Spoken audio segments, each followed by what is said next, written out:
Este foi o hotel que em 2001 se reuniram o Steve Jobs da Apple, o Jeff Bezos da Amazon e o inventor que mostrou para eles um veículo de transporte que prometia ser a maior invenção do século. E seria maior do que a própria invenção do computador. Pelo menos foi o que disse o Jobs na hora. Esse inventor se chamava Dean Kamen. Ele era um engenheiro com mais de 400 invenções patenteadas. O Kamen já era um inventor bem-sucedido, só que ele fazia utensílios domésticos e sua principal invenção tinha sido uma cadeira de rodas chamada e-bot.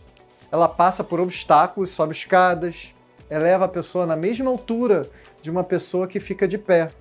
O e-bot chegou a receber diversos prêmios no mundo todo e dava uma perspectiva totalmente diferente para o usuário da cadeira de rodas. O sucesso do e-bot foi inspiração para essa nova ideia do Kamen que veio a se chamar Segway.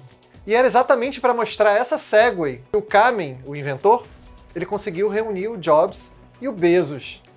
Eles estavam ali numa sala, que era um salão de festas, vazio, fechado do Hotel Hyatt de São Francisco.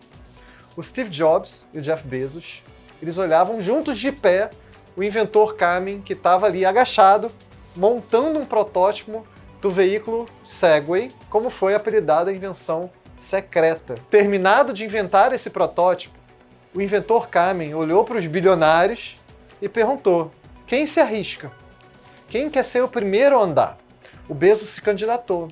E ele firmou bem os pés no veículo e ele foi entendendo como que os movimentos do corpo aceleravam e davam direção para aquela plataforma flutuante. Em pouco tempo, o Bezos já parecia flutuar naquele chão acarpetado do salão vazio do Hotel Hyatt. Aí, o Steve Jobs também subiu na Segway, enquanto o Bezos aí, então, observava ao mesmo tempo empolgado, já estava ali sugerindo melhorias que ele entendeu que precisava fazer, principalmente de design. E assim, ali mesmo os dois assinaram um acordo de interesses e a Segway agora tinha os maiores sócios que alguém poderia querer. O dono da Amazon e da Apple ao mesmo tempo. Não tem como dar errado. Agora, por que um protótipo do que parecia ser só uma scooter melhorada podia ser algo tão grandioso? A resposta era porque ela substituiria o desafio chamado Desafio da Última Milha, que são os trajetos mais curtos que você faz entre o metrô e a sua casa, por exemplo. Muitos desses caminhos dos quais a gente chega a usar o carro, que é muito ineficiente. O transporte urbano seria desafogado. Imagina a eficiência de tarefas que envolvam muita caminhada, como correios, por exemplo, polícia ou funcionário do parque da Disney, sei lá. A Segway também era elétrica, então tinha um apelo ecológico e ainda era inclusiva, porque poderia atrair pessoas também com dificuldades de locomoção. O desenvolvimento da Segway foi mantido em segredo até ficar pronta e ser revelada na televisão no programa Good Morning America. Bem diferente dos palcos que marcariam a apresentação do iPhone anos para frente.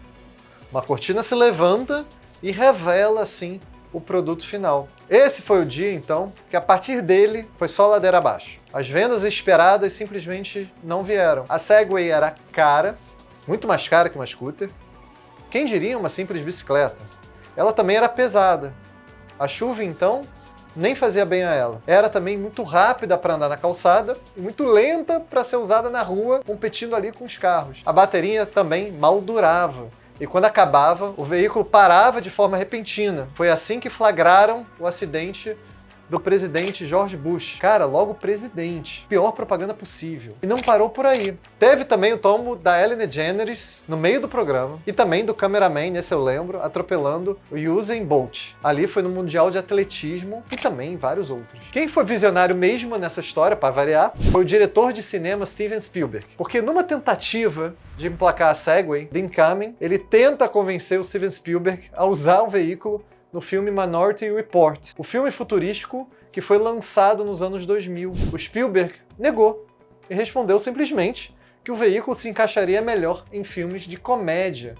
E pior que ele teve razão, porque a aparência de alguém em cima daquela Segway era cômica. A forma como a pessoa inclina o corpo, como ela parecia flutuar, como ela passava uma mensagem de uma pessoa preguiçosa. A Segway virou piada. E se você acha que a história não pode piorar, olha isso. Depois de algum tempo, sem vendas e queimando dinheiro, a empresa foi vendida para o bilionário britânico Jimmy Heselden, que no mesmo ano sofreu um acidente com uma Segway. Ele cai de uma ribanceira e morre. Se o dono do veículo morre utilizando o próprio produto, é porque alguma coisa saiu errado. A empresa muda novamente de comando depois disso. E hoje ela é controlada pela chinesa Ninebot. Bem legal até, que faz além da Segway, bicicletas elétricas e scooters. Será que a Segway foi uma ideia boa, mas muito à frente do seu tempo? Eu ainda acredito na visão do Dean Kamen. Assim, de existir um veículo pessoal autônomo. E hoje em dia os materiais são bem mais leves, as baterias mais duráveis e principalmente menores. Elas dão um espaço para essa ideia crescer e atrair ainda o interesse das prefeituras até em modificar o ambiente urbano, porque cada vez mais se percebe como os carros, esses sim, são ineficientes como máquinas pesadas e consumindo muito combustível para transportar, em muitos casos, uma só pessoa. O carro é o maior transporte de espaço ocioso do mundo. Uma pessoa sozinha com um carro gasta espaço na rua e combustível que poderia transportar 6 pessoas, sem contar a ociosidade desse veículo quando fica parado num estacionamento, ou até na sua garagem de casa. Até porque um prédio com 5 apartamentos precisa de um andar adicional só para guardar os carros. Mesmo depois da falência da Segway, será que pelo menos isso não faz sentido?